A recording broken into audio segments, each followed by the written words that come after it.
Right. We're going to go live without Jamie. I have sent the invite. Admittedly, it might have been a little bit late this week. No intro, unfortunately. So I'll have to share that with you another time. Welcome to episode 4 of season 2, Ranting and Racing.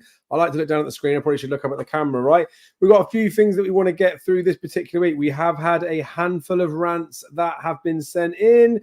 I want to talk you guys through my Saturday profit and loss because I shared that Friday. Share it Saturday. We'll have a little look forward towards the week. There's a few talking points that will come up there, and then any Q&A that you guys have got too. So I think it's just easier to kick off with me, the fact that I was sharing the bets this season. I will continue to do this, right? I will have bets and I'll be doing bits of trading outside of what I can share on YouTube. And the main reason I'm saying that is obviously if I want to publish something and share it so that there's enough time for people to be able to view it, then I need to be able to do those things in advance. And then there will be much more reactive betting that I might do as well. So nearer the time, weather changes, all that sort of stuff, opinions, just bits and pieces or in running stuff that I'm never going to be able to share with you guys in advance. But you may have seen, if you looked at Friday's bets for Chepstow, we had I-Right beaten, but we did make some money that day. So it was 203 quid's worth of outlay, just a bit over, 284 back, 40% return on investment. We take those. Saturday, 237.50 staked, 439.25 back, 200 quid profit. So 80%, or so yeah, about an 80% return on investment, 85%. Cheers, Joe. Yeah, 85% return on investment. So rolling for the start of this season with 64% return on investment, 282 quid up. That's off of my stakes, right? So stake it however you want to do it. I'll continue to do this through the season. We know that it's not always just going to be up, up, up. It is going to be a bit of a pattern like that, but hopefully we'll make some money and I can present that to you guys too. Now, there were a couple of hard luck stories within the bets we put in there. Obviously, betting is variance, isn't it? On last week's show, I talked about, maybe the week before, actually, I talked about Senator being a bet against Heracles de Sul. That traded at 1.25. That was a bad ride from Philip Enright, as far as I'm concerned. Should have put me to the race sooner. Potentially could have done better, but is what it is. Like, I feel like if the race was run again, maybe we could potentially get a different result. I-Right, if the race was run again, I very much doubt that same thing would happen. Painful as it is, right? He traded at 101.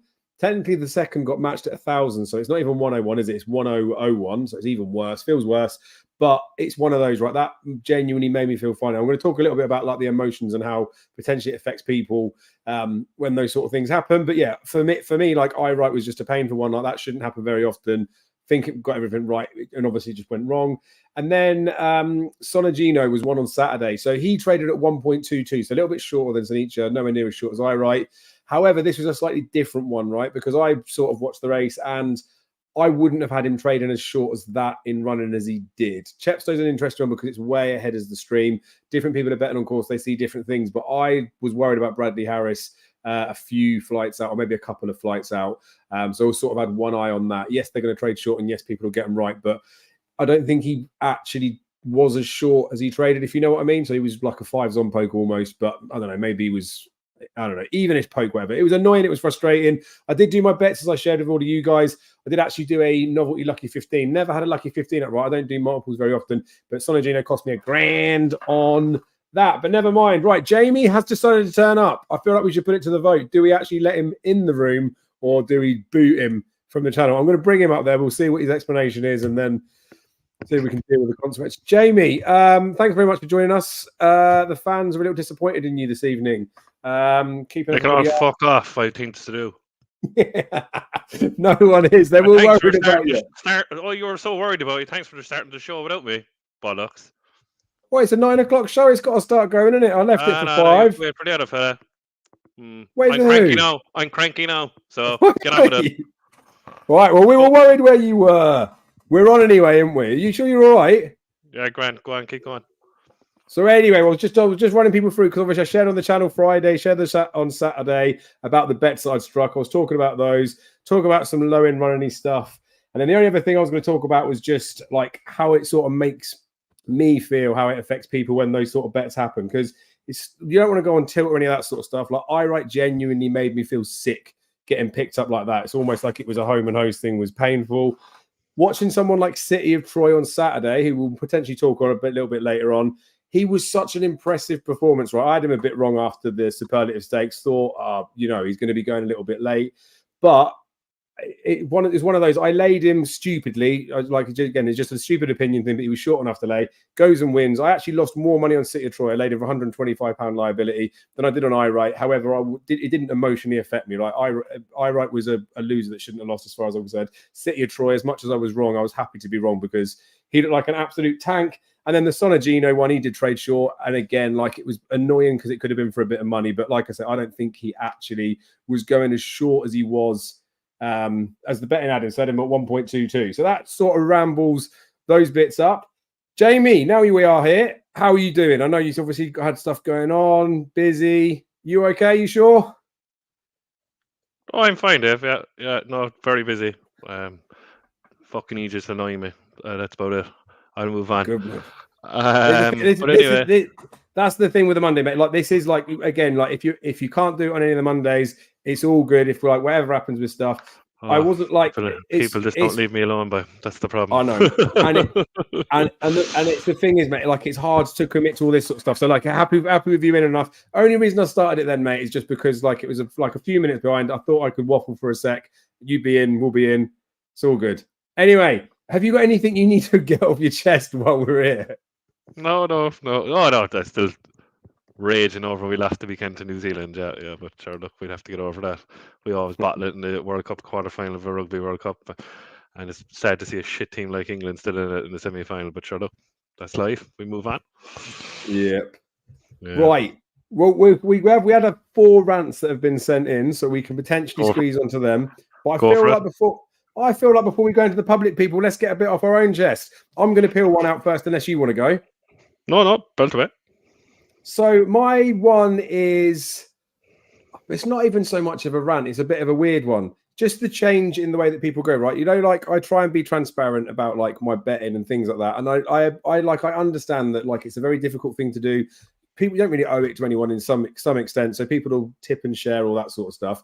But I get really uncomfortable about like irresponsible gambling that gets glorified and put out there. So you have like the Equinties and all of those type of people, that BGP or whatever they are, they share like William Hill bets with like £2.5 million doctors, don't they? They sort of over elaborate it, don't they? So that it's so balmy that it's clearly not true. Have followers and all that sort of stuff, make a few quid, bits and pieces of betting, like it's all different for everyone, isn't it? However, a load of people were messaging me yesterday, and I don't really pay that much attention to the guy, but Icy was did a few quid on the bumper horse, which is like again like fine. People want to bet, that's fine. Shares the slips, shares them beforehand as well, so he's not like an after timer, is he? In fairness, shared a rugby bit because I think he does an international chase thing on a Sunday. People say it's a common thing that we do talk about betting. Had his grand on a bet on the exchanges, saw that got beat. So again, that's like an uncomfortable thing to see. Like I don't want to see anybody losing money, regardless of how well or bad they're doing. But again, like he has people that follow him, don't they? So there may be some people that have followed him in on the bumper horse, maybe not. Or there may be people that have seen him put a big bet on and think, oh, I'm going to start following in as well. But it's up to the person that's obviously seeing it and deciding what they're doing after to follow him. But I do think a few people are a bit sheepish. And that's why Darryl always says, don't be a sheep, because just because you see other people laundering some money. And I don't know the guy in the slightest, but he's deleted the tweet of the £1,000 bet that he's had that's losing. So that's where it makes you feel uncomfortable, because if that had have won, he's not deleting the tweet, is he? Regardless of the fact that he's done it. So whether he doesn't want his missus to know, whether it's for another reason, whether he wants to just hide the fact that it's a loss, I don't condone people doing those sort of things, especially not without some sort of explanation. Who knows? It may have been he traded it. I think they're up at half times, but it's just one of those. He is unfortunately, well, not unfortunately, but he's in a position where he's got lots of followers. He does his Twitter spaces, he gets lots of views. There are a lot of people listening to what he's saying. And I just think that as much as he makes it all laugh and a joke and it's everyone else's problem, all that sort of stuff, you have to have some level of responsibility about you to be sharing those sorts of bets. And like I say, deleting and making jokes of it and then picking a hole at someone. So that's like the only rant that comes out of it. Like I said, I got loads of messages yesterday, people on Twitter. Obviously, people are interested. It works for him, didn't it? But it makes me feel uncomfortable because for all the people that messaged me and were laughing about it or saying this is ridiculous, there would be a lot of people that would be in silence in the background that may have just dropped a few £100 on a bet following him in it, and it makes me feel uncomfortable when I see it. But that's all that is. You got any opinion on the matter? Or I saw, some bet he put up about, don't kill your wife, don't beat your wife. I don't know what it was, Dave. I was reading it today and I was busy at work and I saw it and he made a couple of points. Just fair enough. A bit of a laugh, like fair enough. But like, exactly what I said in the first. Was it the first show we did? You would want to be a woeful punter if you're putting €450 in a fucking 49 shot around Cork, like who had shit form around the stole. Like, come on, like it's like yeah, Derby's point, but always back Willie Mullins the bumper, which is fair enough. Probably to level of profit stake of the whole year, you're going to have profit off Willie Mullins horse. But it's exactly what you said last week: the transition from summer jumpers to winter time horses. And look, 99.9% it works. Back Willie Mullins in the bumper, but putting €450 to win 200 on a 49 shot. That's your bag. That's your bag. Do you know what I Well, mean? Like, that's it, innit? and And I there don't is, know the guy. Personally, I don't know the man personally myself. Best of luck to him. Fair play to him. He's a lot of followers. Does Twitter Spaces and all that thing. More luck to him. yeah, and that's where that's the bit that gets me, because obviously he has got a big reach, which like whatever he's doing is working for him. It's fine. People can pick and choose who they want to like interact with, can't they? But there was some football players a few years ago. I can't remember who they were, but or even like I'm a celebrity type people that were getting paid by bookmakers or being sponsored by someone, and they were sharing big bets that they were having. And it was, again, they have people that are followers or people that are looking into it, and they almost get a little bit inspired by it. Like, I'm not trying to make people have 25 quid or 50 quid on a horse because that's what I sort of stake. But at the same time, there's a couple of trades I did at the weekend on the dogs where I had £2,500 at risk at one point. I don't want to particularly show those sorts of bets because they're not the norm for me to do. And people that don't really understand what's going on might, I don't know, get alarmed by those sorts of things. So I try, like I say, I want to be really transparent about everything. I don't want to share necessarily everything because some stuff is real time. It's opinion, and like it takes time to do it. But it's in there. Like if you're making a laugh and a joke or something, like saying the international chase, you've done your bollocks, let's go chase some money. I just feel uncomfortable, especially with the whole betting industry. This is something that came in with the rants as well, like the affordability check stuff, like the whole responsible gambling piece.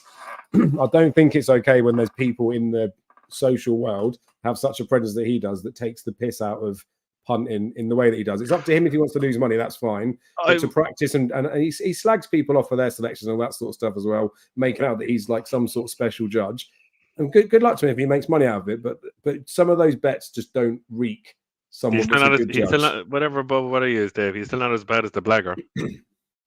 Yeah, true. But then again, he's like, again, no offense, like probably can make money in certain niche or that sort of stuff. But I feel like he is much more like value for the content and stuff that he does, which is fine, isn't it? And I guess Icy's probably the same. Maybe it's that no one knows to take it seriously. Like people are out there. It's ultimately down to the individual, though, isn't it? Like you don't, if you follow someone in blind and do your bollocks, that unfortunately is on you. But yeah, it just makes me a little bit uncomfortable. I just get scared of people doing their nuts. I've had it in the past. I've dropped a whole paycheck in a day before in a betting shop and a roulette machine just because I saw some.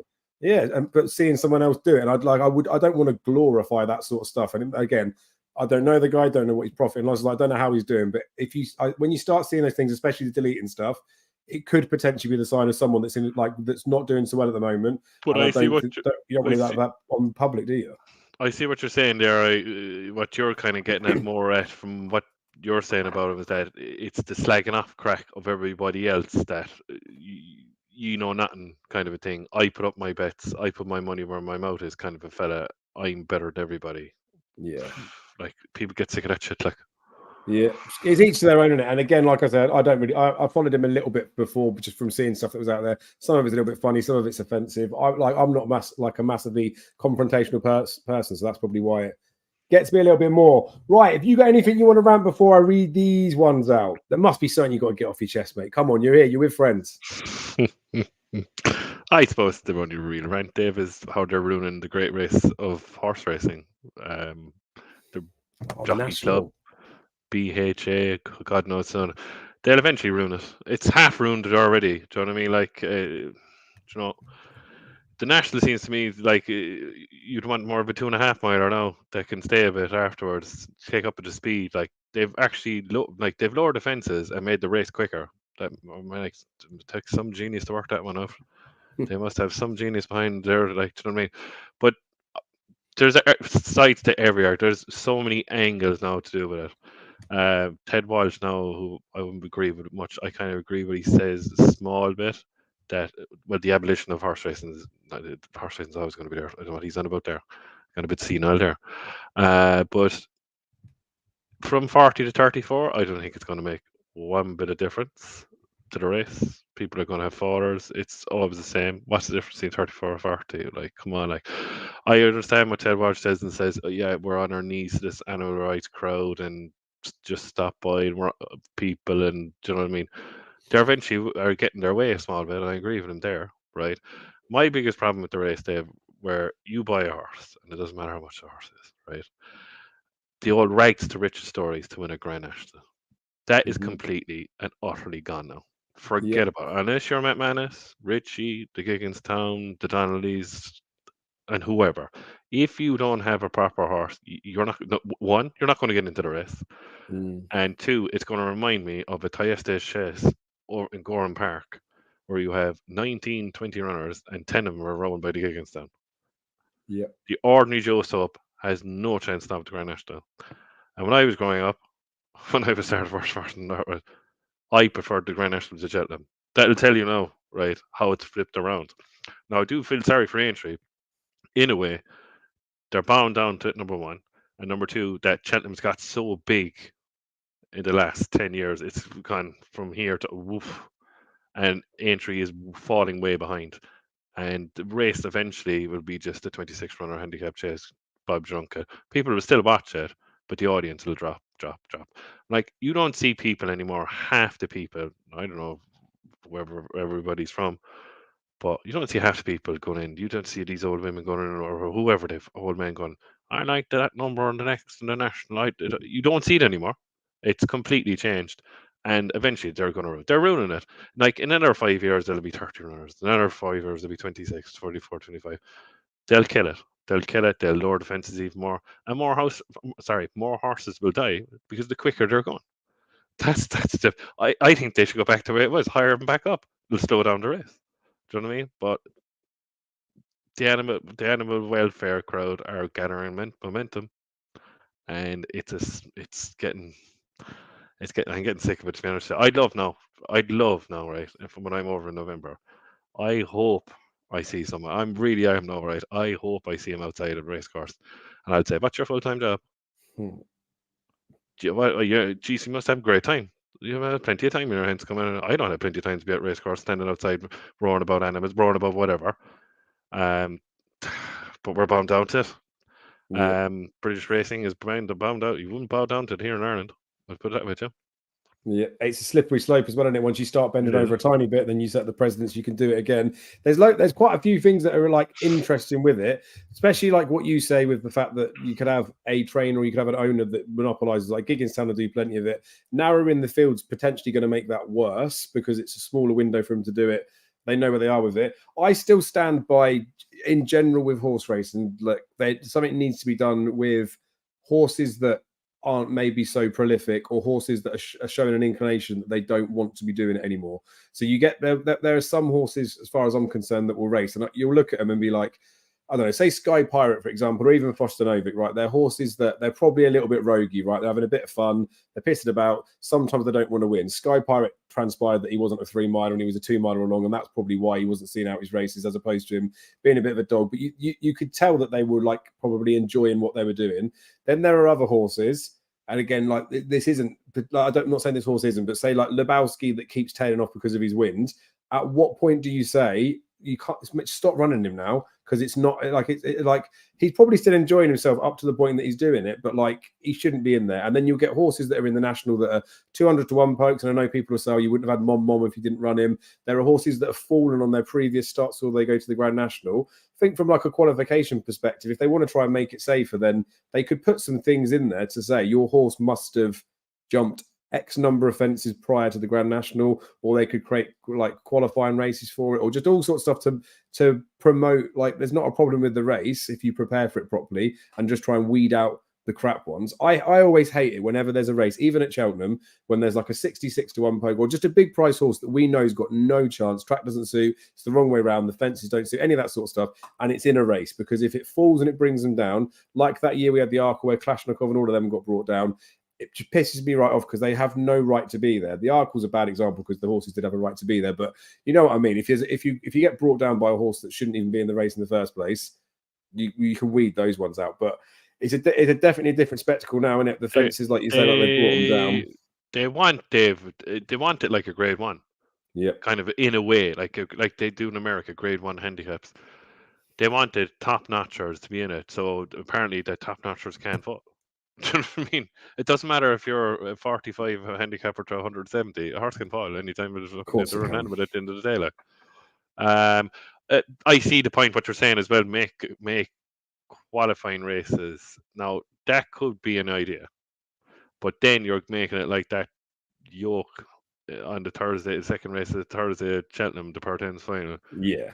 Yeah, you're kind of making it like that because then you're going to have, say, top 3, 4, and then trying to make it Yeah, out. but I meant less of like the qualifiers, like where they had to finish, but more they have to have been round there. So for whatever it is, they have to have like tested themselves at a distance or over the right type of fences or a big field race or whatever it is. Why don't they make 2 more meetings at entry? Have Of course, one at the start of the season, one then the Beechers and the Sefton, and then one then maybe in January, and then have the thing. Do you know what I mean? Like, because it's stupid. You only have the Beechers and the Sefton. You don't see nothing for the Grand National. no. But And then that's the the hard animals' rights crowd will come out again. There are too many races then around the track. I'm like, you just can't win. No, and I do think the biggest problem with the Grand National, more than anything, is just the distance that it's run over. Like the National Hunt Chase at Cheltenham's been dropped back. If it wasn't 4 miles too, and it was over 3 miles, you would be able to replicate it in the season for horses to do it. But then it wouldn't be the spectacle that it is. So you're polishing away from the fact of what it is. It's basically like having a Porsche, isn't it? And then slowing down the engine and then making it so it's not looking so pretty, making it not so it doesn't sound so nice, making it so it's not so comfy to sit in, all that sort of stuff. So you're detracting all of the positive things that make something what it is. And that's all they're doing. They're ruining the race of the Grand National, aren't they? They still get so much reach with it. Thing that worries me the most about it is punters these days, right? When I used to work in the betting shop, Grand National Day was absolutely mental. We had loads of extra staff in there helping people fill out their slips, just loads of old people and that sort of stuff coming in. I went to the betting shop this year for the Grand National to walk in just to see what sort of promotion stuff they were doing in store and compared to anything else. There was nobody in there. Same as it would be like on a Wednesday. And the people that are doing it now, especially when you used to get the Bet365 offer, everyone's just trying to do it online, aren't they? But if you're just a once a year Grand National punter and you go onto your Sky Bet account, I like my Sky Bet account now. I've had a deposit limit on there for years, which they won't let me remove, which is £10 a day. They've just set me now that I can bet £10 a day. That's my maximum exposure. So if it got to the Grand National, you logged in that morning, tried to put £20 worth of bets on the National, and it said to you, sorry, you're not allowed to bet with us anymore. They'd just be like, oh, fuck off, then I don't really care. And then next year, they're not going to bet on it, are they? It's like they're trying to drive people away from those sort of things. But, tough one, isn't it? It's a sad thing, isn't it?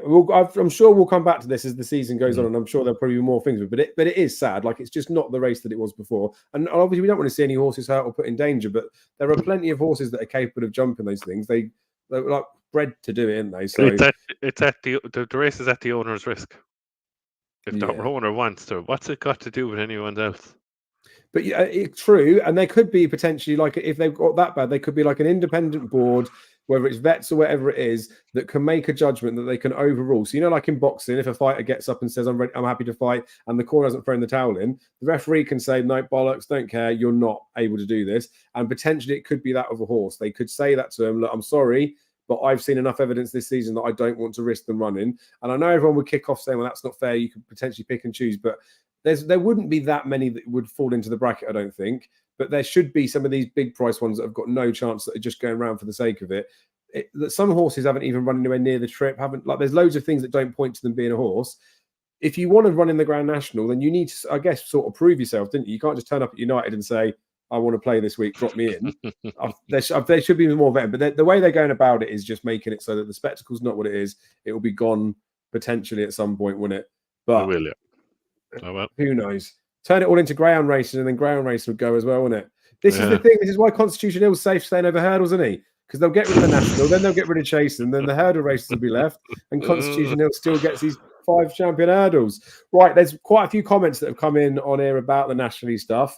I reckon we'll rediscover that another time if that's all right with you, mate, because otherwise we'll end up spending the whole night, won't we? And it will wind us up even more, won't it? I see there's some fella from, is it Gavlar? Gavlar just says in the comments that are we doing a preview night in Bedford next year? No, but what we might better sort out is, like, I like, with the redundancy and all that sort of stuff, it might be getting pushed back. I pray to God it's not. I will come over to you at some point before Cheltenham for us to do something live, And obviously, you're over for the November meeting. If we could potentially work something before, we'll do it. But for Cheltenham, I will make the effort to do something so we can get something live. And if we do that, and we can either find a race day, or we can find a pub where we can invite a few people to come along if they want to do that, I'm very keen to get that sorted. So we'll sort something out for it for definite. But yeah, Jamie's here for the long haul, mate. He's instilled on the channel now, as far as I'm concerned. You'll soon get annoyed with it, with, like I say, like the commitment and the effort that it is. But mate, I genuinely mean this. I said it to you before anyway, but like there's no obligation of anything. As much as everyone will be ribbing you for like whatever it is, like not being or whatever it is. Do you think I take any notice, Dave? I love it. No. I know you do, mate. But like it is, like they appreciate it as well, right? This is time out of our evening, and it's hard thing to get in. The advert's live, you cheeky fecker. Yes, what was the advert for, Borat? Don't buy the products. I don't get any more money for that. There's a new meeting at Aintree on Boxing Day, isn't there? Yes, there is. So that'll be interesting to see what they start doing with that. Am I going to Dublin Racing Festival? Fingers crossed, Dre. Betting funds, that's not really a thing. Right, let me just quickly do the rants that are in here. And then I feel like we're making some sort of progress. We had 3 rants from the same person. So what I'll do is I'll pretend they're from different people because it makes us look more popular. And then we've had 1 rant from an old favourite. So I'm going to go through the 3 of these. The best thing is the first one, just the subject is pissed off. So I haven't actually read this one yet. Hi, mate. Listen to your rant on a racing show on Monday. How did you give a good word to Sanicha today? 20 quid at 22.5 on the exchange. What a penis. If he'd have rode him up close, we'd have won that race. Easily fuming. Rant over. Now off to Lake Conflated. Enjoy your day. Well, at least you got a bit back.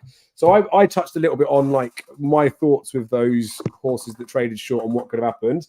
The Sanicha one with Philip Enright. Did you watch the race? Did you see the ride? Did you think that the jockey gave the horse the best chance of winning, or do you reckon on another day he could have got a better result?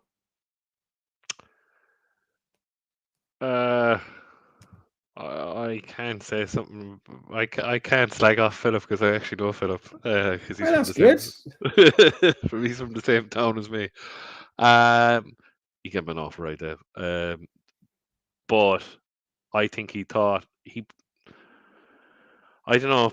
He rode him obviously to get the finish because he thought he'd come back with the extra 2 furlongs. That obviously Hercule Desai doesn't stay because it's a 2-2. Yeah. Hercule Desai, they're kind of. I see a lot of people on Twitter saying that's his ceiling, right? I mean, like you cut that back 2 furlongs run, he wins by 20 lengths. Do you know what I mean? Agreed. Like, do you know what I mean? So yeah, was he a bit too high? With the handicap he is at the moment. We've got 5 months to get his mark down though. Yeah. I don't think you'll see him now for a while. No, I'd say you could see him. Top of my head, Navan. So Navan that weekend they have a grade 2, isn't it? Is it the Fortria? Yeah, he'd probably run there. Yeah, but he just needs 2 miles on the button, like or mile 7.5. That's what I think. Yeah, and I reckon, and like you say, he thought he was going to come back to him, didn't he? See that he's gone too fast and he'll come back to him, but left it too late. Fair enough. It'd have been a fantastic ride if there was another 5 yards. Do you know what I mean? So that's the. So is it a good or a bad?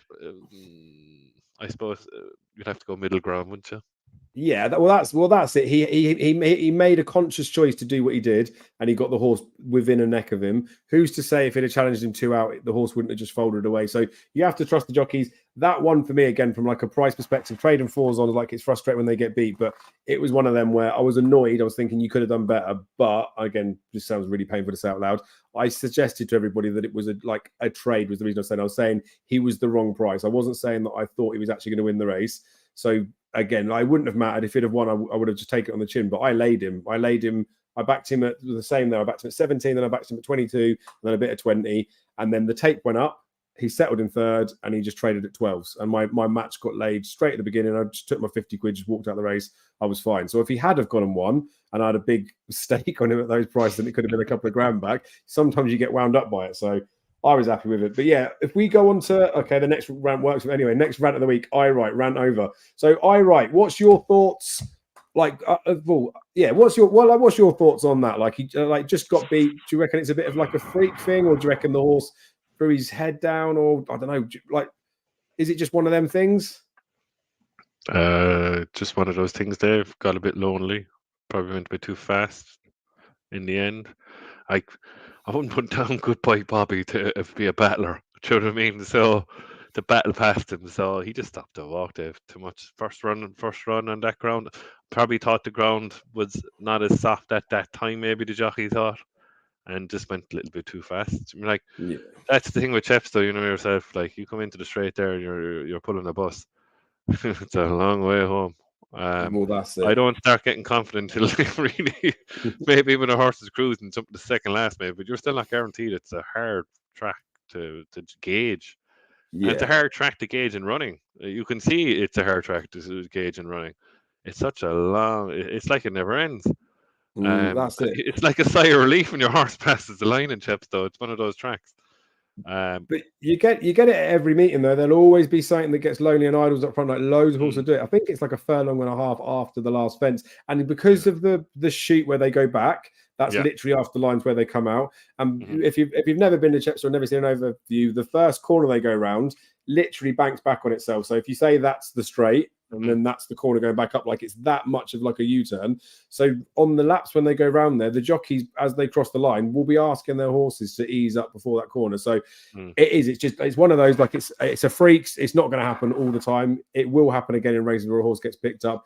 Probably the fact that it's Chepstow, it probably hurt a little bit more than the fact we had a few quid on it, but you can't change anything. The thing with Good Boy Bobby, that was part of the reason why I quite liked Iright, because Sam Twiston was probably most likely to be positive on him, which is a good thing for Sam Twiston. But I think Good Boy Bobby's a little bit better when he's behind, potentially having something to chase. And I know it didn't work in the rehearsal when he got beat by Iright, but in that instance there, he's like when he saw Iright coming back, I know Sam Twiston Davis asked him for more, but Sam Twiston Davis was asking for 100% anyway. The horse maybe started to respond a bit more, thinking, hang on a minute, I can catch him. And that's where, again, you've got the difference between horses that like want to be out there and put everything in and horses that might not want to do that. So we'll go with that. Third and final rant from the same gentleman. Oh, we've got three in here, Jamie. I'm going to let him do all three because it's Monday and it would be nice. First one, Ronan McNally charging £100 a month to tip up 2-1 favourites is criminal. He said they're probably the cause of affordability checks people like this towards uneducated punters where they're blowing their life savings on a bet because he claims to have been given info from the yard. Then punters get the urge to increase their stakes and chase the rest of the day when it doesn't win. He was caught defrauding racing, and I can guarantee he's now defrauding innocent punters. So I've heard a couple of things like that to himself. I've never paid attention to even look into it, but it's fucking weird, isn't it, that you've got a trainer that is now doing a paid for service, if that is actually happening. Is it? Do you know if that's actually a true thing? I thought he was warned off the whole industry for 12 years. Well, that's what I mean. How is it? Is that something he's doing, or is it just? I heard it. I was like, what? But see, to be honest, you know, Dave, he's got a couple of. He pulled off a good couple of gambles there. All right, I will say, and I'm not going to lie, I backed a few of them. But I thought that. See, I'd say from reading in between nights, now I haven't read about it since. I just heard he was on. I was sitting down one day, and I caught it. Fundock was on. Fundock, lose your bollocks, Dundalk, and he was pleading his case, and I was half listening to him. Kids were jumping up around the place, and I was like, "What's he on about?" And all of a sudden, then he's getting banned for 12 years over corruption or whatever in the race and pulling. Well, I don't know what he was doing, and now I see he's doing £100. Like he's a gas man, but he's some neck. I'll put it that way, Joe. But see, I understand what like I haven't gone now. I must give it a good read about affordability checks and how it's going to affect British racing. It's not as harsh here yet, but you know yourself, the HRA here and the Horse Racing Ireland and all that governing body, will probably follow suit eventually. But see, you have a wide population in the UK. It's God knows how much, 12 times bigger than Ireland. Yeah. So that's a lot of people to afford it. But getting slightly on quick comment about affordability checks. How are the government getting away with affordability checks? That's evading people's privacy. That's a disgrace. Do you know what I mean? Like, what? I can't buy shares in a company. I have to declare that. Do I have to declare that? No, I fucking don't. Why do I have to declare that for the gamble? Do you know what I mean? I know gambling. You see, the problem is now we're a snowflake society, and then you have people coming on who they're as you said there, like, you know, people doing tips for ex-pro soccer players, and then five years later they're coming on, it ruined my life. That's your own, like, do you know what I mean? You put the bet down. Nobody else did it for you. So It'll ruin it. It's going to ruin racing, affordability checks. Yeah, You knew it was going to happen when they did the £2 slot machine thing. agreed. It gathered momentum then. But back to McNally, he's some neck. I said £100. If you subscribe to that, you're in trouble. I put that much. Yeah, it's hard, isn't it? And that's where it's a very it's like I want to say it's black and white, but it definitely isn't black and white, right? There are people out there that will charge 4 selections for something that will put it, as far as I'm concerned, like everyone's got a choice what they're doing, right? But there will be people out there that do charge for tips or content and stuff. And I do think that regardless of the results, like there's some good value for money on potentially some of those. And it's your own decision, isn't it? Just because you've paid to look at something doesn't mean you need to do it. But when you start getting to, I guess, I don't know, certain levels of it, if you're making someone upfront invest a bit of money, it's like when you get these like pyramid scheme scam stuff. They make someone pay £500 to go to the course, then they ask you for another 300 to do it. It might seem like a smaller amount compared to the first bit, but once they've roped you in, you feel committed to then applying more money. Like if you paid £100 a month for tipping and you're not betting reasonable size, and I say reasonable size, but you'd have to be betting 50 quid a time probably to hope that you're going to balance on the variance. You could do your bollocks straight away. Of course you could. It's just painful, isn't it? But yeah, it's one of those. Yeah, I don't know, but it still does boil down to the people that are paying for it. Like I don't know whether it should be governed or something. This is something that I've said before. Like you have a financial conduct authority for people that are giving professional financial advice. This does boil down to an extent what it is. Like someone's telling someone what to do with their money, and they're paying for it in good faith that they believe that the person has said, I will make you this money, all that sort of stuff. So it's a bit of a grey area. That's why I think I feel so like I want to try and be transparent, because if I do my bollocks, I don't want to do it, and I don't want to sort of promote that, but I'd rather be honest about it. Exactly. And I would rather. Oh, I don't ever want, like, if anyone wants to like get me to preview a card or wants my advice or anything, I don't ever want to sit down and say to someone, I'll do it, but it's going to take this much time. I want to charge you for it, because I don't feel like I would ever teach someone something that they couldn't figure out themselves, but it might take them years to get there, or it might actually cost them more money in losses to learn the experience. So I'd rather just either do it for free or not do it at all. But that's not to say that people can't charge or shouldn't charge. The second one was the Franklin and City of Troy debates. I think he just gets pissed off with the fact that when you get a good horse, can't we just enjoy the fact that they've been a good horse rather than instantly saying, this horse has had a few starts. Is it better than the horse that's had loads of starts? And we know that it's breeding career, we know all that sort of stuff. Why can't we just let the comparisons go until they've finished racing? Because he thinks it's a bit premature. And it's painful, isn't it, that a horse wins a race and then straight after they're getting Aidan O'Brien. It's the best horse you've ever had. Aidan O'Brien, every horse is the best horse he's ever had after he wins a race. So it is hard. He did say a couple of things that made me feel a little bit different, but it's like I say, when I watched the City of Troy race, like I genuinely, I felt something.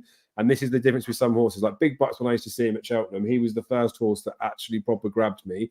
Where I don't know, you could look at him, you could feel something. They were above and beyond, like they knew what they were doing. City of Troy is one of them. We'll have to see what he does. But I thought he was mega impressive in that race, but he's still got a long way to go to continue to do it. But like I was a big believer of Franklin the time before. It's a friend of me that actually got him into it. We went to Goodwood to watch him when he ran against Camford Cliffs. He was 8-13, I think.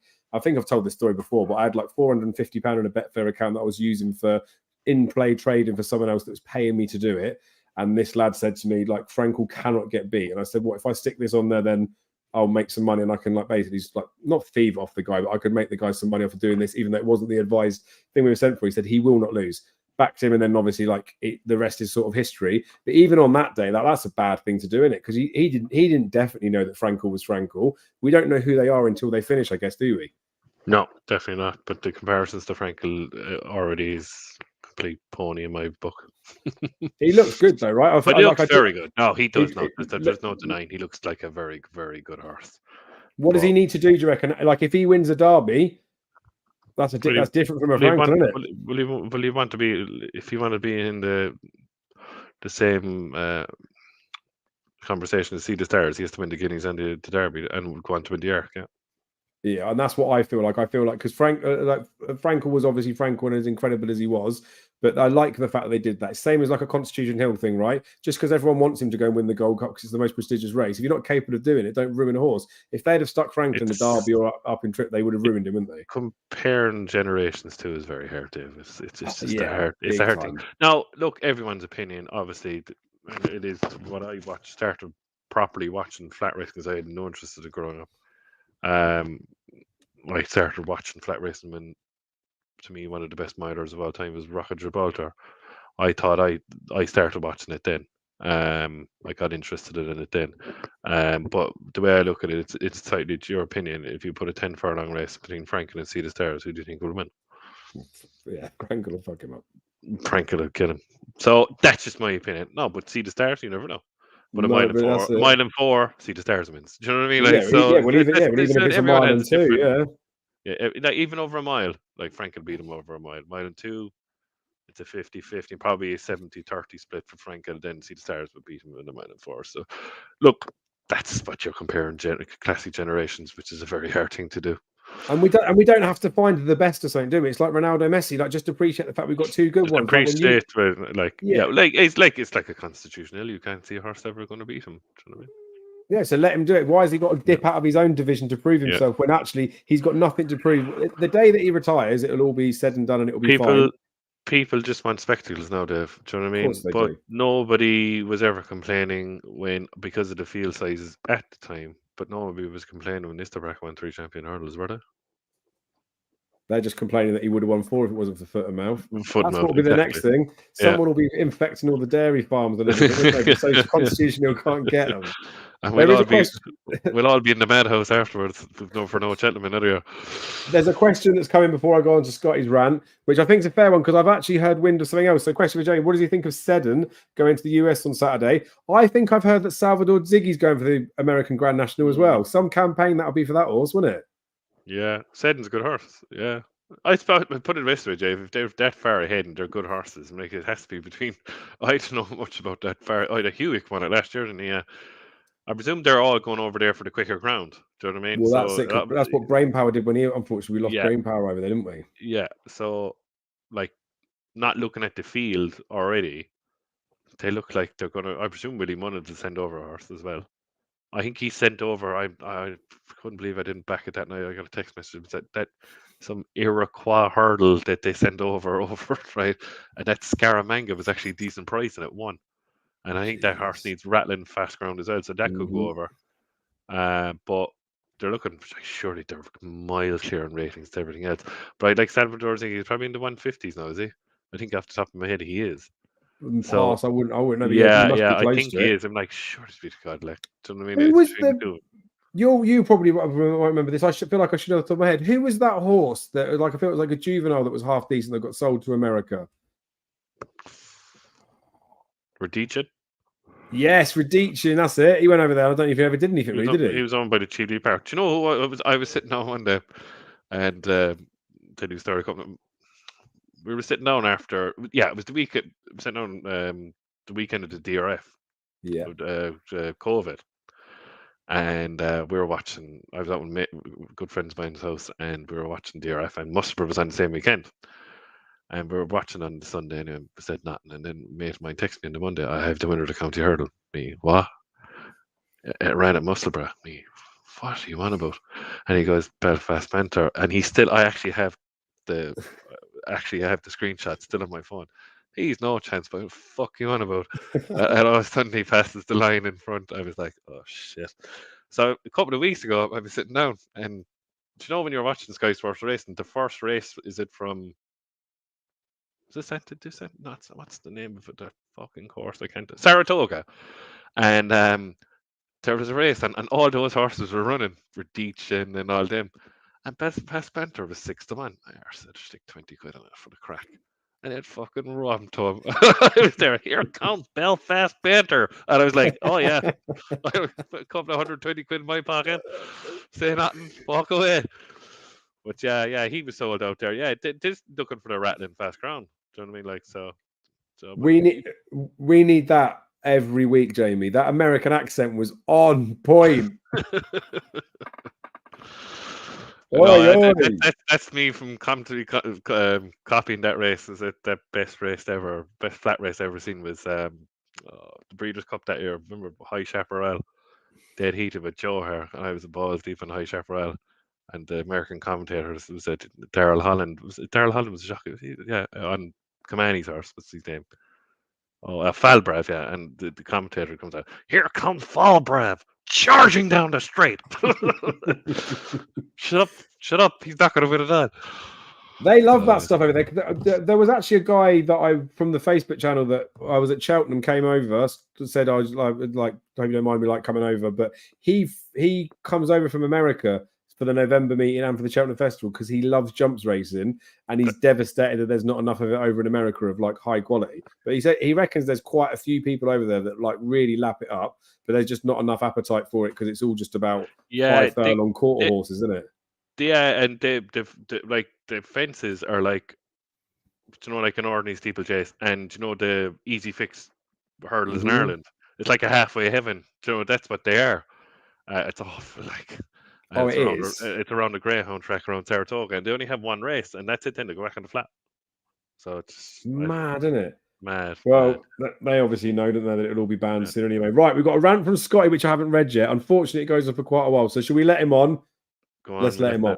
Let Bad Boy Balls on, I suppose, yeah. Hi, Dave and Jamie. Bad Boy. I love him. Hi, Dave and Jamie. I'll be watching live from the pub during Darts League tonight, so give the Admiral boys a shout out, please. Do it in the American accent. The Admiral boys. It doesn't work. Right. Rant for the week. Frankie and ITV Racing. I mean, he hasn't just finished it there. He's carried on. Putting his hair out with the opening show on Saturday. I'm not going to go too much into it, but when Ollie Bell interviewed Frankie Dettori, he said it was boring, asking about his backing out of retirement and after his farewell tour. He said he's almost choked on my breakfast when he referred to Harry Kane. Well, he went to Bayern Munich. Yes, Frankie, but did he not announce retirement and make a big look about me type thing? So yeah, I mean, how on earth do they even allow that to be aired? We're not bored of this Frankie stuff now. That's the painful thing again, isn't it? Like having him in an interview and is playing into exactly what he wants to do. If everyone just fucks off interviewing him and fucks off talking about it, he won't keep promoting what he's doing. But again, we touched on this, didn't we? We talked about one of my mates saw him at Newmarket at the time, like there, he's just like he didn't want to be there, but he had a choice to go somewhere else. He's like, it's a business thing for a minute. And again, I know we touched on the Barney Cody stuff, and I don't know enough about it, but Barney Cody would be calling him out as a fucking takeout merchant for what he's doing at the minute. Like this isn't okay. But at the end of the day, it goes back to where I've even touched on with people that are like potentially like mug punters or people that are paying for stuff they shouldn't do. If he wants to charge 10 times the amount and people are willing to pay it, then who's the idiot? It's not him for asking, is it? It's those people for paying, isn't it? I don't think he was ever retiring anyway, Dave. But I mean, he pretty much has. He's going to go ride in America. He'll come back for Royal Ascot, but who cares? Who cares? That's what I feel like with it. Is it that big a thing? People just like to moan, didn't they? Yeah, exactly what you're saying. They're the bigger ages for paying him. Do you know what I mean? And he's lapping it up. And fair play to him. Like, does he give a shit? What was it? Was it Listowel that binned him off? Yeah. Apparently, it was like, I have a fee, and I was told a fee from last year, and he couldn't come of COVID or something at the time he had COVID or something like that, right? I heard of a fee, which was reasonable. And I heard the fee that he charged this year tripled from the fee that he was charging the year before. But they didn't buy into it, and that's exactly what should happen. And I saw a lot of people on Twitter, like Michael Lubin, everyone was like, fuck off, yeah, don't do it. Totally envy Pat Healy, the photographer, who's basically the chairman of the store races. I envy that guy. Pat Healy's a gentleman, a very shrewd businessman, and good at what he does. A man of the people, Pat is, and he didn't bow down to it. And fair play to him. And that's where it gets difficult because again, the bowing down to peer pressure, all that type of stuff, is a very different scenario. But you know how Nicky Henderson blamed his decision on Altior because he felt pressured into doing it and never wants to do it again? He probably just needs to accept that at the end of the day, mate, you let the horse run. As much as everyone else was saying what they were saying, it was your choice at the end of the day. And it's the same in that instance. Let's be honest about it, though. Like, again, like too much talk about Frankie. But even then, like, it's not like Frankie kicked up a stink after, is it? And was like, I wanted to go there, but they wouldn't give me the fee. He asked them money. They didn't want to pay it. He didn't go. Like, he didn't kick up a fuss about it. People just moaned about him asking for a ridiculous fee. But My dad does it like, well, actually, I shouldn't say that. I won't talk about dad. Some people do it right where they offer a service. So I had a decorator when I came back. Well, I first bought this house. Guy had come back from Australia, had no work, said he'd do the whole house for $450. The next guy came for a quote, said, "What did the last guy quote? You know how they do." And I said, "Well, I'm not going to tell you that." And he goes, "Well, it would cost $450 to do the living room." And I said, "Okay." Well, he said he'd do the whole house $450. He was like, "We'll just pay him to do it." And then the third person came in. And I spoke to him, and he looked, and he was just like, "Fucking hell," because he was just thinking it was like too much stuff to do. And then he said downstairs, he was like, "It'll be £1,000 for the living room." So he was just like pricing himself out of it. He didn't want the work, but if he was going to do the work, he wanted me to pay for it. So potentially Frankie did that. Frankie didn't want to go to the stall, so he thought, "Fuck it, it's going to cost you to come here." Or he's doing him a favor by, rather than him turning it down, it makes it look like they chose not to have him there. But fuck him. Scotty also said, as for Saturday afternoon, Francesca Cumani was talking about form, and in the parade ring of a certain race, can't remember which one, said he has beaten some good horses, namely, well, we will come to that, but they'll come back later to that. Oh, yeah, so she couldn't name one. So it's like, how the hell do they even have jobs? Can't even name horses from a form line perspective. It really is embarrassing for everybody. Do your research. And I get a little bit like with some stuff, like they're potentially like too busy, aren't they? Well, they might not be. Mick Fitzgerald at Chepstow was doing it loads, right? He had his Mick Fitzgerald race club horse running in a race against. I can't remember who it was against. Paddy's horse was talking about it. And all goal racing. Yeah, but he had I can't remember the horse it was running against. T-Clipper, I think it was. It's against T-Clipper. T-Clipper was the favourite. He tipped up his horse. And then the other woman said, "Oh, yeah, but there's more money coming in for T-Clipper. Does really well at this race course. He's the main danger." And then Mick Fitzgerald was like, "Well, yeah, you're going to think I'm crazy, but I would say that T-Clipper is the most likely winner of this race, even though I've tipped up the other one." I'm thinking, who's going to call you crazy for saying the favourite's the most likely one to win it? And then they said about what are your thoughts on tactics in the race? And he said, "Well, there's the problem because." Pause for a second and then just start talking about something else. So like they just have like stock things that they go for, and he's obviously reaching for something. So rather than saying, "I don't know, I haven't got anything else to say, I've said what I need to say on it," it's almost just padding for the sake of it. And you can tell when they haven't done their research. Like Scotty says, it is. Well, Dave, it's inexcusable though, isn't it? I'm glad you said that. Guy kind of brought Mick Fitzgerald in it. Like, no problem. Mick Fitzgerald could jockey at the time he was a jockey. But exactly what you're saying. They did a preview last week for At the Races, Sky Sports Racing. I thought it was one of the worst preview. I'm not, look, each their own, and people have their own opinion, and look, fair play to them. I'm like, people would give out about Chapman. Like, Chapman was trying to have a bit of a laugh and a thing, like, do you know what I mean? Kind of mid light of the whole thing. Look, Kevin Blake always gives him a bit of guff. That's fair. That's fine. That's the way they get on. But it was awful. There was no structure. I know. Look, we're here and we're moving around things. You know what I mean? Like, but for something that is a major channel, yeah, they get paid for it as well. Yeah, even Chapman was giving out about the structure. Like, that's how bad it was. It was all over the place. Mick Fitzgerald was only naming horses that we already knew. Do you know what I mean? And we all do it anyway. We'd go over to the main horses. But I thought for the length of it and the thing, I thought. Now, Kevin Blake made a couple of good points. I will say that. No, I will say that. But after that, oh my god, I thought it was terrible. I really did. Like, I didn't like it, and that people might like it, and that's their own bag, and everyone's going to watch it because it's a main channel exclusive, you could say, right? But I thought it was terrible. That's just my opinion.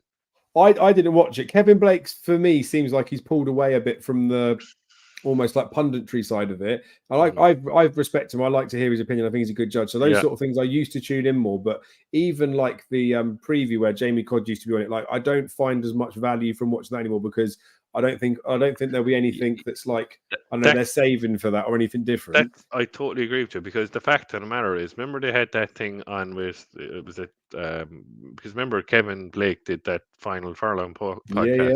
Kate Tracy, it was good back then, wasn't it? Yeah, Kate Tracy did it. Then took over kind of from Kevin Blake. It was very good. I mean, like that time they had the preview night in the Goat in Dublin. You'd have Emma Kennedy. Like, where's Emma Kennedy gone? No, I know he has the fine fur, and that man is a busy man, obviously, with his own radio stuff that he does. But it was excellent. Like, you had Emma Kennedy, you had Kevin Blake, you had Jamie Codd, you had Tony Keenan, you had your man. Declan Ricks was on there a bit, wasn't he? Leprechaun, yeah, Declan Ricks. Nice, Declan, sorry. But it was very good. And do you know when you seemed it seems in all these things you can see it down through the years, Dave. Everyone can see it, and I'm not speaking out of turn. It's like everything's starts off and everyone loves it, and then all of a sudden then it just falls away. For It's what? sad, isn't it? It's sad, like. Because Tony's pulled away from the Irish field stuff this season as well, isn't he? Because I think he's a Mm. very good judge. I like to listen to what I he like says. to listen. Now you took the words out of me. For some reason or another, I'll always tune into that show Off they the have fence. off the fence. Yeah, But I don't know. always. But I don't even know if he's doing that this year. But this is the Yeah. like that's the thing. Like, there's a few good judges that got together.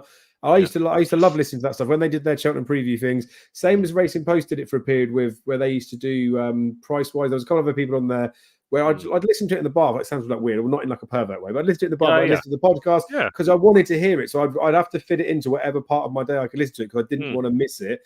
There's very few things out there now that are that compulsive that people are like, oh, I can't miss And even this. like when Kevin Blake left, exactly what you're saying. I'd be there sitting, say before I go to bed or anything like that. If I couldn't sleep or anything, at about 11 o'clock at night, turn on the Final Furlong podcast, and Kate Tracy would be on with Emma Kennedy and somebody else, and just listen away. Do you know what I mean? Yeah.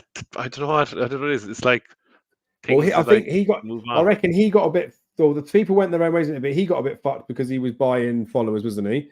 So that's going to ruin you. You were saying you haven't heard from him recently. Speaking of deleted tweets, apparently he tweeted something about the Cheltenham Festival. He's had it on good authority that it was changing to Wednesday to Saturday, and then I saw that. Cheltenham Racecourse or the Jockey Club said you need to delete this because this is completely and utterly substantiated. It's not true. It's causing a lot of confusion for people, and it's things like that. Like again, everyone's allowed to do what they're doing, but like if you've got a reliable source that's making you tweet out something, it's not your news to break. No. So you're not that's not the space that you're in, and I don't know. It's like it's reach, it's all that sort of stuff, isn't it? But yeah, that's fallen by the wayside. I'm not again like I don't like. I would like to think that at some point maybe there will be another thing that falls into that, and if I could be a part of that, or we could be a part of it, and that's the thing that everyone wants to be in part of, then happy days to do it. But like it's hard to see where it comes from now because there's lots of people that do the stuff on here. There's loads of YouTube channels that put content out there. There is good stuff to watch, but there'll be lots of stuff that we do again that's like unstructured and stuff that probably we could make this a better show. Had a bit more effort, a bit more time, a bit of stuff. But unfortunately, well, not unfortunately, we've got a life, haven't we? You've got misses, you've got kids, you've got work. We're doing this on the side like everybody else is. So there's only a certain level we could take it to, I guess. But I'll do my best to get it improved. But there's a definite big calling out there for another thing like that. And like I say, I'd like it to be like a part of it. I'd like to be involved in it. But if someone else manages to find that and it's something that's like good listening to all that sort of stuff, we listen to loads of people's shows. I just want someone to be get like creating something like that again. It's like Matt Chapman's on the line. I used to watch that all the time. He used to be on the phone to Rich Reiki all the time, talk about that stuff. And I know he gets him on now, and it's not the same thing. But there are other bits where someone needs to be, I don't know, bringing the punters at home, something that's like almost like inside information. Like there are pals as well, aren't they? I remember Dave on the Monday night before Cheltenham, right? We'd always religiously go down to it. We don't go in there now anymore because we've moved kind of bars, and we used to go down and sit down. We'd be there for 6:45. A couple of mates of mine. We'd have a couple of pints, and we'd watch the 7 o'clock actor races preview show for the whole week at Cheltenham. And you'd have, I can't remember what's your man's name. I can't remember the presenter. He's a commentator as well, right? And you'd have Gary O'Brien and a mixture, but you'd always have your man from Liverpool, Matt Williams. I used to love listening to him. He was back this year. Remember, he was back, I think, on the Petty Power thing. And I never get my father ring me. Guess who's back? Your man from Liverpool. Me. Who? Matt Williams. I sat down and listened to. I don't know what I could listen to that man all day. It's like Tony Keenan. Yeah. I could listen to him all day. He just got it. He's just. I just love to be Matt Williams. I used to love listening to Matt Williams, and what a judge he was. Do you know what I mean? That fella, an ordinary pro punter who says it as it is. There's no bullshit about him. Yeah. It was brilliant. That's all gone. It's hard, isn't it? It's hard. I guess it's really hard to find them, isn't it? Like I definitely like that confrontational part of it where I guess like I'm happy to say things or I'm happy to think things, but I'm always a little bit wary of unless I'm 100% sure on something, I know it's just my opinion voiced to anything else. Whereas at the end of the day, you can own your own opinion, can't you? You're allowed to be wrong about things, Whereas I probably try and be too right the whole time. So like I miss a part of that massively. On your man, in fairness to the guy, can't think of the top of my head his name, the guy who presents the William Hill one, is the William Hill, Coral one, sorry, the one like Racing Post Coral one, he ain't bad, but like Keely and Thing and Price Wise are good enough, do you know, right there, they know their stuff, like, do you know what I mean? Yeah. Price Wise, after a while, I love Tom Segal now. That's my nickname, Price Wise, in the local bar. Everyone calls me because I always used to listen to Tom Segal. He's hard to listen to sometimes, but sometimes he makes great points. Do you know what I mean? Like, I think Price Wise is more of a man. He's kind of a man. He rather write it than say it. If you know, do you know what I mean? But he just has to do it, I suppose, to make ends meet. I would put it that way, yeah. But you'd always have to respect those two guys, judges. In fairness, they wouldn't be there otherwise. And that's where hopefully people like Daryl Carr or whatever, like I know there's like people will like I say people will say there's like he's his own worst critic. There are people like I say like Icy seems to have a problem with him, and like maybe it's because he gets a reaction. I don't know where that sort of comes from, but like he genuinely is a good judge. And you have to remember when we talk about like the Keeleys, I know Seagal, they were all young at one point, weren't they? But you have to get the experience and age under your belt. Like Daryl's in his 30s, give him another 10, 15 years. Like, and he will, how much better is he potentially going to be by then? Obviously, let's just hope that there's horse racing and betting still allowed by it gets to that point. Might not be have you might be only allowed to have £2 a bet. But I know this sounds really harsh. Like I know I'm a reasonable judge, to be fair, and I know that I've got quite a bit to offer. But I know I'm miles off being able to be like anywhere near the caliber of like someone like a Daryl to start with, but then like the next level type stuff. But you look at the pool of people, like there's lots of young content creators out there, there's lots of people putting stuff out there, but you look at the pool of all those people and then you try and, I don't know, pick out 3 or 4 that you think they're going to be like the Tom Segals, they're going to be like the Paul Keeleys, that is a household name, regardless of whatever form they're in, regardless of what tip they've given. It's unquestionable that that person knows what they're talking about. They're a specialist in the field, and that's what their job is. Like they'll always be known as. Like you would, like Paul Keeley might have had a job beforehand, or Tom Seagal might have had one. Like there's people that come from like business trade and that sort of stuff, but that they'll be known for what they've done in this field.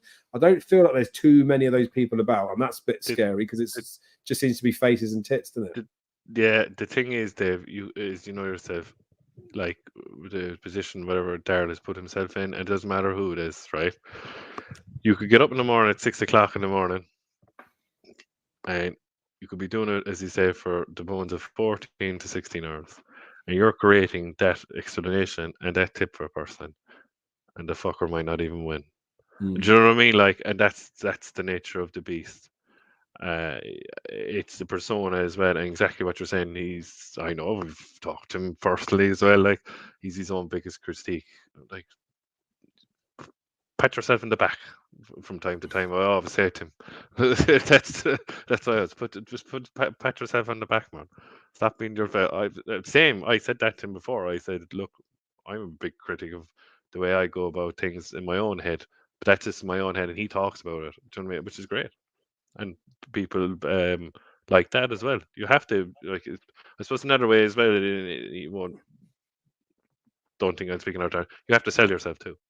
And he does, and he's very good at it. Yeah, he's very personable as well, isn't he? Because he's very much like, it's not like he's from the racing world and that sort of stuff. He's very much just like he's the guy down the pub that knows about horses that you could chat with. It's like he's like a personal, like a friendly person as it comes across in it. But there are a lot of them that are borderline like too professional. Yeah, and it's they want to say the right phrases. They're like a robot. It's like a robot. Yeah. And then with that, they might be making valid points, but you're just like, yeah, but you're just saying that because you're getting paid to say it, as opposed to you're saying it because like you feel it. Like he gets so passionate about it. Like you two, when you talk about the shunter and stuff. Like I watched the race with him on Saturday. He was out shopping. He was so late to watch it. So basically, we caught up for the Cesarewicz to watch that. And then I tipped up on GG, Lots of Joy and Goshen. I put them up on my bets for the Saturday. Backed Lots of Joy at 44. It went off a 6-1 favourite, didn't it? Crazy bet. It traded at 9-4 in running as well, which is mad. Yeah. But he literally 3 furlongs out, he was like, go on, Jamie, go on, Jamie. He was talking about you when the shunter was in there. He's like, we've pissed this, Jamie. I was like, you do know you're on a FaceTime to me, not to Jamie. And then we were talking, and he was like, he's messaged. But it was that like that. But like there, like it's like he was just lapping up. Like as a punter, he gives a fuck about it. He wants to do it because he knows that people are following him in as well. But like, he gets just as much of a buzz out of a winner now that he probably did from years before. But because he puts the graft, he puts the effort in, it probably means that tiny bit more. Like he was at Paul Nicholls today as well. And for like him as like a fan being there, you get other people that would go to these yards and it's very professional in it. He's like starstruck. Sent me a picture earlier of him like outside the stable with Brave Man's Game and all that sort of stuff. It's mental, isn't it? That's what you want. You want fans of the sport to be in there, and hopefully they know what they're talking about. So we'll see what the future holds, eh? Right, that's been quite a long one, mate. Do you reckon we're good to go? On what? Or anything in the chat? Just comments, vote. Who's better, the Rambler or Faster or Cork Rambler would be a better horse there? Match race. There's loads of match races happening in the dogs at the minute, which is awesome. I'd love to see it in horse racing, but it probably costs too much. They moan about prize money being so small, don't they? Why don't a few owners do it? Stick some match races up. Speaking of match races, there's loads of like 2-horse races coming up because the ground's good to firm everywhere, isn't it? And they're talking about Ascot maybe moving the Champions Day to the inside course because if it goes heavy, there's a thing in the I can't remember I don't know what that technical term is. It's on the Ascot Twitter page where they're allowed to move it to a different course if the ground. Oh, they did that 1 year, yeah, didn't they? Yeah. But they can't make the decision until 8 o'clock on the morning on Saturday, so no one's going to know what's going on. And when it does go to the inside course, the going's different depending on what side you're drawn in it. They did that. Remember, was it when Stradivarius was beaten by O'Brien? Was lucky there. He had a great stare there. What's his name? Kew Gardens. Yeah, beat him. And they reckon if it was on the outside track, Stradivarius would have beaten him. It's mad, isn't it? Yeah. But just again, I don't know how much we did say we might touch on the Champions Day stuff, but like I don't know how many people are betting. Just be careful of that. Exactly. But getting back to that, Frankie would probably, if it's still on the straight track. I was just looking at the field there today. If it's on the straight track, what's it called? What's that called? So it's a Sprint Cup, Champion Sprint Cup sprint, whatever. He surely redeemed himself on Kinross, will he? Kinross seems to turn up on the soft ground. Yeah, he'd probably win that. I'd fancy Hero to win the QE2 on soft ground. Would love the soft ground. She's a beast, isn't she? Yeah, Horizon Door, is it the one? Same connections as Seal Away. That'll probably win, like, do you know what I mean? Go on, Jamie, give us all the winners. Via Sistina, I have in my head for the fillies and mares, but will it stay 1.5 miles? That's it, really. Kinross to Hero and Horizon Door. Unoriginal, they're short enough. They're nearly all favourite. I don't know what they're going to do with Paddington. Are they going to go 1 mile or 1.2 miles? I presume we'll go Champion Stakes. Inspired, will she run? It doesn't look like it. It looks like Angel Blur's been like brought in. Yeah, I think Angel Blur's maybe been supplemented, and I think people are saying that Frankie's got that because he wants a ride. Got the owners to supplement that. No. So I'd be looking at Tahira, Horizon Door, and Kinross. Yeah, it would be probably my bet. Looking in blind doesn't matter what the tracks are because it's going to be genuine softish anyway, won't it? Gotta be, yeah. Usually is. You know yourself. And the jockeys will know which side of the course to be. They'll have walked, they'll know where to be, won't they? So hopefully they won't mess it up. And you do have to obviously put your trust in them. They're professionals at the end of the day, aren't they? I know I will slate some every now and again for the odd bad ride, but they will ride 100 races properly and finish 4th, 5th, or 6th for every reason. It's only when they're in the front centre and they've been backed or they've just been beaten short heads that you sort of analyse it further, don't you? They get far more right than they get wrong, don't they? Obviously that is Champions Day. Jamie, the week after's Cheltenham. It's back. Like racing's like it'll soon be November. You'll soon be over. We'll soon be absolutely blotto on the racecourse, doing a ranting and racing live from the toilets in Cheltenham or something. Who knows what'll happen that night? But it's getting exciting, isn't it? Chepstow's sort of out of the way a bit now, isn't it? And I'm glad that we haven't got another big weekend coming up this weekend straight off the bat. Like it's nice to just calm down and just get a bit of a feeler for it. But it's not going to be long. A couple more shows, and then we're right into the thick of everything, aren't we? We're on November. Fuck yes, and then we will do that as well. Again, like I know, it's hard to find the time on that sort of stuff, but whenever there are the big meetings for people out there, me and you will hopefully better get together, won't we, to run through what we fancy in there, give everyone our views in plenty of time to be able to get stuck in. And I'd get a couple of guests out of it. People who dying to be on. Yeah, well, that's it. Like that. Well, I definitely want to get more people involved. And like early in the season, like this, like obviously we spoke to Katie. That was awesome last week. So much good like information was in there, but it's the appetite's just not necessarily there at the beginning of the season.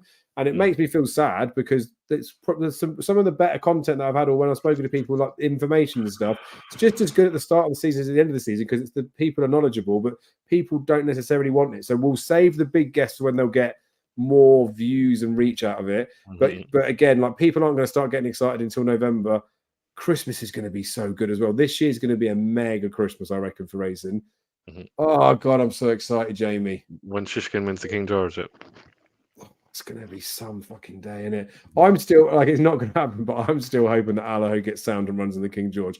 I'd love to see Allaho round Kempton. If round Kempton, yeah, but you won't, unfortunately. No, we won't. He's a like, from a speed perspective, like all of that stuff. But again, like, it's not going to happen. But yeah, we'll give that up. We'll move for a little bit. Shishkin will beat Bravement again.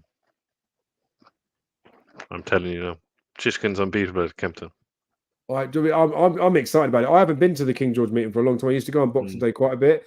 So again, depending on what's happening with work, hopefully I'm redundant. I might actually go to Kempton for Boxing Day this year. Always gets really busy, right? You can't get a drink, anything. It's big old queues. But they have the parade ring, they have a pre-parade ring, and then they have the shoot that they go out. No one is ever there. There's like a whole area of grass where you can stand. When we used to be on the Boxing Days, like Forheen and Valtor would just walk past, and there's nobody there.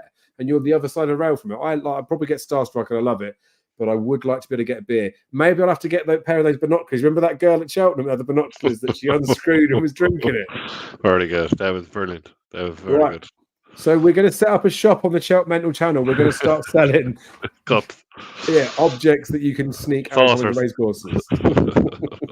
But we've been enough, I think. Right, thank you guys for all your support, for watching. Thank you, Jamie, for your time. I genuinely do appreciate it. I know it's a slog fitting this in, so I appreciate it. Sorry that we missed you at the start. And to be fair, it was my fault. I sent you the invite very, very late. I'm just cranky because people are annoying me. And I went to the but I did. I sent you the invite.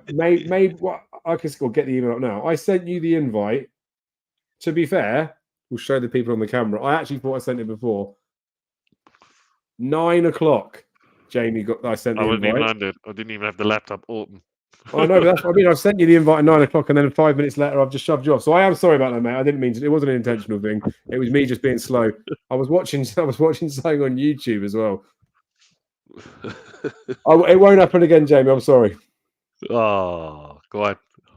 And I'll get the intro in for next week as well. That's what I was fucking about. If I was trying to get that sorted, I didn't even get that sorted. So we used you as a bit of a scapegoat. Anyway, thank you for your support, guys. Have a good week. Any bets that I'll be having this weekend, I will share a video for that. So there will be stuff from GG. So Friday, I'll be advising my bets for Saturday. Probably won't be as much as the last weekend, but I'll share it. Keep updating that profit and loss as we go through the season. And then, like I say, the National Hunt Jump season is getting close now. Don't know how good the Cheltenham meeting is going to be in October, but there's a couple of horses I think will go there. But then once we get into November, there's some seriously good meetings lined up, and there's some pretty big clashes, I think, early in the season as well for us. So stick with us. Thank you for your support, and good night.